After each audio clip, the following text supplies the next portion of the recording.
Buenos días. Estamos hoy con un hombre que realmente ha viajado a través de las estrellas. Es un hombre de grandes estudios astronómicos. Es nuestro amigo yucateco 100%, Renán Arcadio Poveda Ricalde. Buenos días, señor. Encantado. Pues entonces vamos a platicar un poco acerca de lo que es un yucateco en esta gran actividad que es la astronomía. Pero primero que nada, antes de pasar a ese tema, vamos a hablar un poco de quién es Arcadio y dónde nació, qué es lo que hizo, cuáles son sus primeras correrías en este fabuloso mundo. Mis primeras correrías. Creo que empecé a correr antes de nacer, pero el hecho es que desde muy temprana edad me interesé por el cielo, por los fenómenos astronómicos. Tengo muy clara y vívida memoria de la época en que vivimos en el puerto de Progreso, porque mi padre fue nombrado director de la unidad de salud en el puerto. Nos fuimos a vivir a Progreso y pues estoy hablando de los 40 tempranos. Estábamos todavía en guerra, la Segunda Guerra Mundial, y pues no había televisión, no había nada. Pues ¿qué hacemos en las noches? ¿Sí? Bueno, pues nos íbamos a la playa y recorría yo con mi padre la playa, el malecón de Progreso, y bueno, pues ahí pues lo que uno ve es el cielo. Contemplar la bóveda celeste. Contemplamos la bóveda celeste. Claro, había días con luna, había días nublados, que no se podía apreciar muchas cosas, pero aquellas noches en que estaba despejado y que no había luna, el cielo era espectacular, era verdaderamente hipnotizante, seductor. Por fortuna mi padre tenía un poquito de conocimiento astronómico y entonces me empezó a orientar las constelaciones y las estrellas y tal. Y a partir de ese momento quedé tan impresionado por la grandeza del firmamento, del cielo, del universo, que quedé motivado, muy motivado por saber más. Con el paso del tiempo, ya después me tocó estudiar en la universidad y las clases de cosmografía y tal, y había una librería, la literaria, de don Ramón Mazó, y la literaria tenía en el fondo un rincón con libros de divulgación científica. Ese rincón se volvió el rincón de Poveda. Y ahí me metía yo a ver libros. Me dejaban curiosar los libros. No tenía mucho dinero para comprármelos todos. Entonces escogía yo de mi mesada dominical. Bueno, pues me llevo este libro. Los que más te atraían. Los que más me atraían. Y me llevo este otro. Y entre esos libros, bueno, me tocó la fortuna de que había unos libros maravillosos del gran físico y astrónomo George Gamow. Y George Gamow, un gran físico, como ya dije, tenía también una gran habilidad para escribir libros de divulgación, libros verdaderamente atractivos, ¿no? Entonces en estos libros de Gamow yo pues aprendí muchas cosas de física nuclear, y ahí en esos libros se asomaba, ya se asomaba, aunque todavía no explotaba, pero ya se asomaba la posibilidad de una bomba atómica, la fisión del átomo de uranio, bueno, de los átomos en general, las reacciones en cadena. Era asombroso todo lo que leía ahí. Y bueno, en esas estamos cuando, pues que 6 de agosto de 1945, Hiroshima. Estallan las bombas atómicas en Hiroshima y Nagasaki un par de días después. Y bueno, pues ahí a la hora de la comida con mis padres les explico, ¿no?, qué era la bomba atómica que había explotado, y las reacciones en cadena, y el uranio, y la fisión del uranio, la liberación de energía. A mi padre y a mi madre les fascinó lo que oían que yo les contaba. Y entonces mi padre dijo: ¿por qué no escribes un artículo sobre esto que nos estás contando? Tu madre lo revisa, mi madre era profesora normalista, que lo revisa y lo llevo al periódico para publicarlo. Y así fue. Y el primer artículo que publiqué, tenía yo 15 años, se llamó La bomba atómica, su mecanismo. Ok. Y esto también te lleva más adelante a incursionar en este maravilloso mundo, y no solamente el extramundo, donde muy poca gente ha podido llegar. ¿Qué es lo que siente un astrónomo como usted, como tú? Porque somos yucatecos. Somos yucatecos. Para mirar lo que un simple mortal no puede ver más allá de su vista. ¿Qué siente? Perdón, creo que no entendí la pregunta. ¿Qué es lo que siente Arcadio, en este caso, cuando mira a través de un telescopio la bóveda celeste y las estrellas, y más allá de las galaxias? ¿Qué es lo que siente? ¿Qué es lo que se asombra, le da miedo? ¿Qué es lo que siente? Bueno, pues los sentimientos son difíciles de transmitir en palabras. Es difícil transmitir en palabras el amor. Bueno, una gran emoción, una fantástica visión, pero básicamente un reto para entender y conocer más.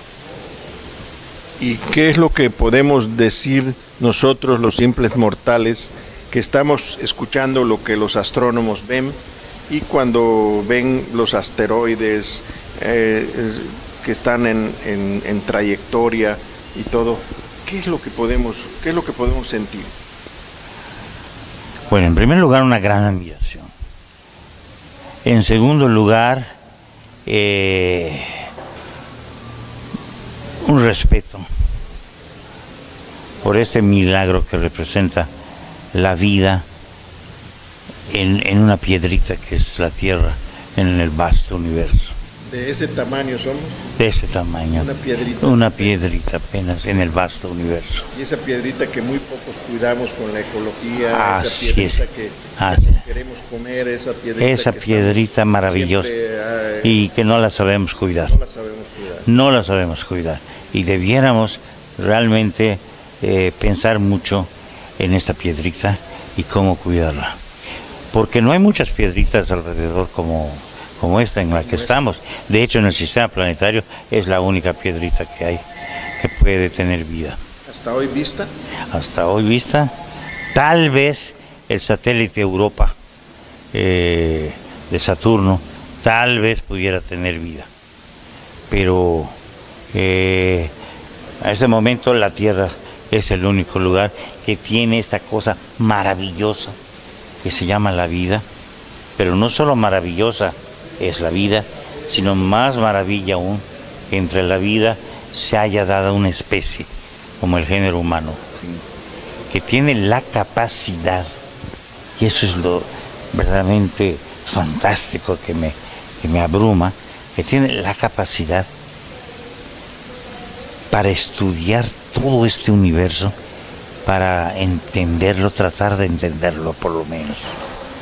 Y bueno, ahora pasemos a la etapa en la que el físico, el astrónomo, el que calcula, descubre cosas nuevas. Por ejemplo, las dimensiones de la masa, que es una de sus especialidades. Sí.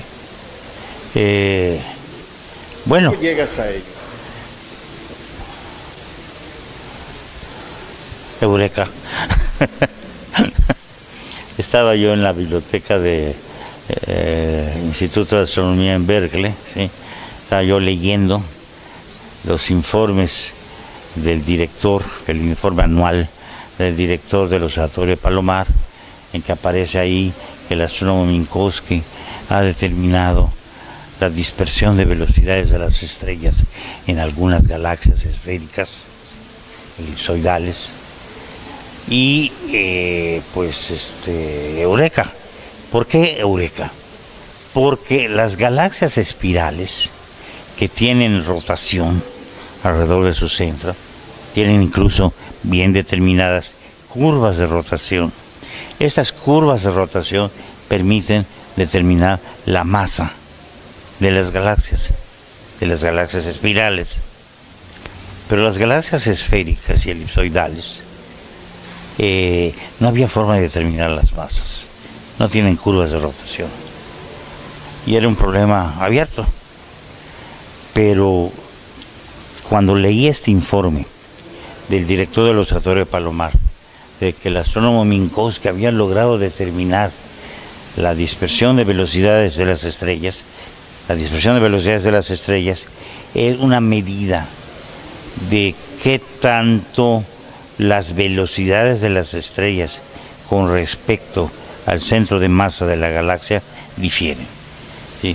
Qué tan variadas son las velocidades de las estrellas. Esta variación en las velocidades, esta dispersión de velocidades, ¿sí? Me brincó como una llave para, en conjunción con otro parámetro importante, con otra información importante, que es el brillo superficial de las galaxias como función de su distancia al centro. ¿Sus opacidades también? No, el brillo de las galaxias, sí, el brillo de las galaxias, brillo superficial de las galaxias como función de su distancia al centro de la galaxia, ¿sí? Podrían darme información sobre la masa. Eso no se había hecho. Ese fue el primer trabajo que hice regresando a México, de mi doctorado en Berkeley. Y publiqué un artículo muy bonito, mi primer artículo publicado al regresar a México, donde determiné la masa de una o dos galaxias esféricas, ¿sí? Para las cuales había este dato de las velocidades de sus estrellas. Y bueno, ese fue un artículo muy importante que todavía se cita. Conversábamos en sobremesa, don Arcadio, la importancia que tiene la Universidad de Berkeley en Los Ángeles. Berkeley. Pero también lo que tiene esto como importancia en la costa. Ah, sí. De hecho, la Universidad de California es todo un sistema de campus de universidades, ¿sí?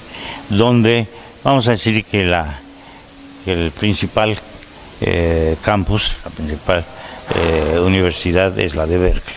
Sí. Bien, el estado de ánimo que ahí se vive, ¿cómo viven estas universidades?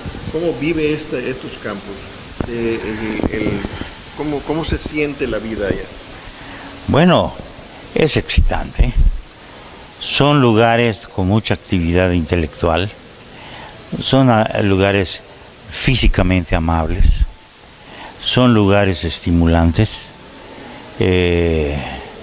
Yo en particular disfruté bastante el haber llegado a Berkeley y haberme instalado en un dormitorio llamado la Casa Internacional, y me maravillo y debo reconocer a la distancia pues esa visión de algunos grandes empresarios norteamericanos, ¿sí? De hacer donaciones a las universidades, en particular en este caso en la costa oeste, un poco con siguiendo aquel dicho, go west young men. Entonces había esta visión de los empresarios del este, que es donde estaba la fuerza económica entonces de Estados Unidos, de empezar a desarrollar instituciones en la costa oeste. Y entonces, en primer lugar, pues ahí tenemos la Casa Internacional, con la visión de que pues los estudiantes norteamericanos entraran en contacto con estudiantes de todo el mundo, que tuvieran los estudiantes norteamericanos esta experiencia, esta visión más amplia del mundo, ¿no? Entrando y compartiendo y haciendo amistad con otras culturas, con estudiantes de otros lugares. Una buena interrelación. Una magnífica interrelación. Y yo me admiro de esa visión y la respeto, y de veras, qué bravo, qué bárbaro, qué visión de estos señores, ¿no? Ahora, aterrizando lo que es la astronomía en México, ¿quién fue el primero en creer en Arcadio Poveda? Probablemente 2 personas, acaso 3. Bueno, más. Creo que todos mis maestros creyeron en mí. Pero en particular Guillermo Haro, Paris Pichus, Javier Barros Sierra, el ex rector, sí. Una anécdota: recuerdo que entonces se presentaba examen de admisión para entrar, y bueno, el resultado de los exámenes de admisión nos lo dieron, nos convocaron a los estudiantes que lo presentamos a una reunión con el ingeniero Barros Sierra, que fue uno de los examinadores, digamos, ¿no? Y entonces el ingeniero Barros Sierra, en esa reunión en que estábamos los estudiantes, una de las primeras cosas que dijo fue: ¿quién es Arcadio Poveda? Yo, maestro. Y entonces me dice: lo felicito, hizo usted muy buen examen. Eso me llenó de júbilo, de ánimo, de orgullo, y me dio confianza para seguir adelante. ¿Por qué me dio confianza para seguir adelante? Porque yo venía de una preparatoria, pues, de provincia. En esos años, Mérida, Yucatán, pues era un poquito relegado. Tenía su importancia, pero un poquito relegado. Bien en el ramo de la medicina. En la medicina sobre todo, sí. Sí. Entonces, el que me hubiera salido bien en ese examen, frente a estudiantes de todo el país, ¿sí?, me llenó de ánimo. Me dio confianza. Entonces, bueno, pues sí, voy a seguir aquí. Me va a ir bien. Y me fue bien. Y ahora la astronomía en la actualidad, ¿qué tanto estamos? ¿En qué ranking estamos? Bueno, el ranking depende de en qué parte de la astronomía o en qué aspecto de la astronomía. Digamos, desde el punto de vista instrumental, desde el punto de vista de telescopios, cuando inauguramos el Observatorio de San Pedro Mártir en los 1979, el tamaño de nuestro telescopio, del principal telescopio, tenemos 3 telescopios importantes, pero del más importante, el ranking en el mundo era el 10º. ¿Y bueno, ahora? El número 50. O sea, no hemos avanzado en nos quedamos, tecnología de instrumentos. Nos quedamos en lo que estábamos, y el resto del mundo ha seguido caminando o corriendo, y nosotros nos hemos quedado parados. No nos hemos quedado parados desde el punto de vista de instrumentación para el análisis de la luz, ¿sí?, fotómetros, espectrógrafos, cámaras fotográficas, pero sí en cuanto al tamaño del espejo y del telescopio. Ahora vamos a pasar un poquito al Arcadio joven, al Arcadio que conoció el barrio de Santiago, la parte medular de la infancia. ¿Qué era Santiago en aquel entonces? ¿La escuela? ¿Estudiaste en la Nicolás Bravo? En la Nicolás Bravo estudié, sí. ¿En la primaria? En la primaria, en la secundaria, en la Vadillo. Agustín Vadillo. Agustín Vadillo, pero En la secundaria estudié 2 años en la Karl Marx, en Puerto de Progreso, sí, y el tercer año en la Vadillo. Con Purita. Con Purita Escalante. Bueno, y después de esto, incursiones fue. No, pues después de terminar la secundaria, la preparatoria en la universidad, en la UADI. 57 con 60. Exacto. Donde estaban todos. Ahí estaba todo. Era la época de pocas escuelas, pero muy aguerridos estudiantes. Muy fuertes, con muy buenos profesores. Muy buenos maestros. Así todo. es. Yo recuerdo. ¿Qué recuerdas de ellos? Bueno, yo recuerdo estaba el salón de clase que yo asistía, estaba en el último piso, frente a lo que ahora es el Hotel Mérida. Y desde mi asiento, sí, yo veía la construcción del Hotel Mérida. ¿Sí? Sí, me tocó ver cómo estaban levantando el nuevo hotel. Qué interesante, ¿no? Sí, sí, sí. Y qué interesante y qué pena que ahora esté cerrado, ¿verdad? No sé si no sabía. Sí, ¿Está cerrado el Hotel Mérida? Desde hace varios años. ¿Y eso? Pues lo embargaron, lo vendieron y todo y se cerró.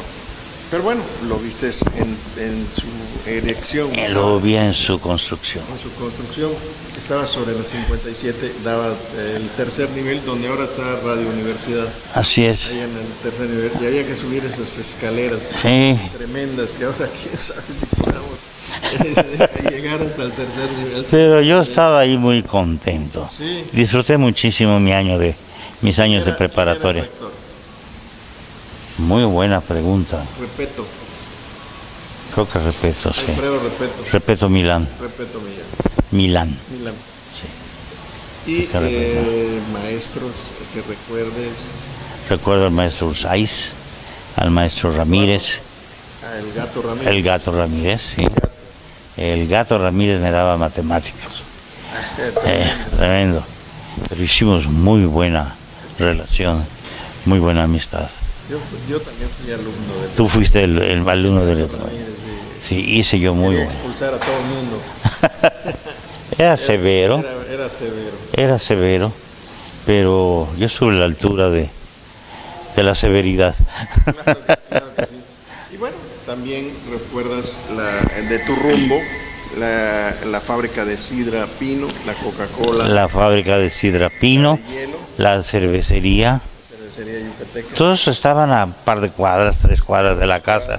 Tres cuadras Sí, sí, por allá. por el rumbo, caminando hacia la Plaza de Santiago.